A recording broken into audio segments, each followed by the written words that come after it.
ஒரு காட்டில் ஒரு நரி இருந்தது. ஒரு நாள் காலை நேரம் அது தன்னுடைய இருப்பிடத்திலிருந்து வெளியில் வந்தது. கொஞ்சம் தூரம் நடந்து வந்தது. அப்போ தான் அது தன்னோட நிழலை கவனித்து பார்த்தா அது ரொம்ப நீளமாக பெருசாக இருக்குது. காலை நேரத்தில் நிழல் அப்படி தானே இருக்கும். ஆனால் அந்த நரிக்கு அந்த விஷயம் தெரியல. தன்னுடைய நீண்ட பெரிய நிழலை பார்த்து ஆச்சரியப்பட்டது.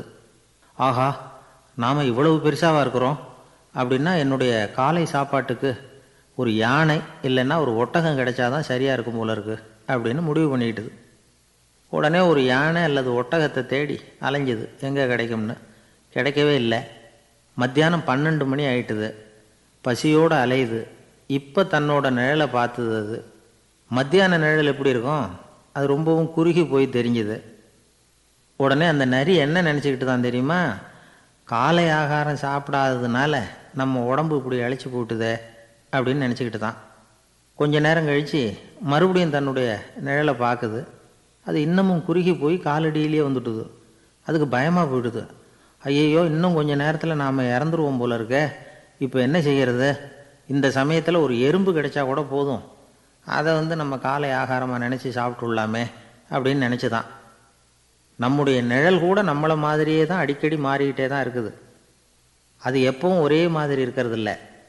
மனிதனுக்கு ஏற்படுகிற தன்முனைப்பு இருக்கு பாருங்க, ஈகோ, அது கூட ஒரு நிழல் மாதிரி தானா. அப்படி நினைக்க ஆரம்பிச்சுட்டா அதனால் ஏதும் பிரச்சனை வராதான். தன்முனைப்பை நிழல் போலவே ஏற்றுக்கொள்ளுங்கள் அப்படிங்கிறது பெரியவங்க கருத்து. ஒரு காரியத்தை வெற்றிகரமாக நல்ல விதமாக செஞ்சு முடிக்கிறோம்னு வச்சுக்கோங்க. அந்த சமயத்தில் ஒரு வித நுட்பமான தற்பெருமை நமக்குள்ளே உண்டாகுது. இது இயற்கையானது, அதனால் இது மேலே பற்று வைக்கக்கூடாது. அப்படி வைக்க ஆரம்பிச்சுட்டா அந்த தற்பெருமை ஒரு நிரந்தர விருந்தாளியாக நம்மக்கிட்ட தங்கிக்கும். நம்ம நிழல் எப்படின்னு பாருங்கள், நாம் நடக்கும் பொழுது நம்ம பின்னாடியே வரும். தன்முனைப்பையும் அப்படியே நினச்சிக்குங்க. நிழல் யாருக்கும் எந்த பிரச்சனையையும் உண்டாக்குறது இல்லை. ஆனால் அந்த நிழலை கண்டே நாம் பயப்பட ஆரம்பிச்சுட்டா நாம் எதுலேயும் வெற்றி காண முடியாது. தென்கட்சி கோ சாமிநாதன் ஐயா அவர்களின் இன்று ஒரு தகவல்.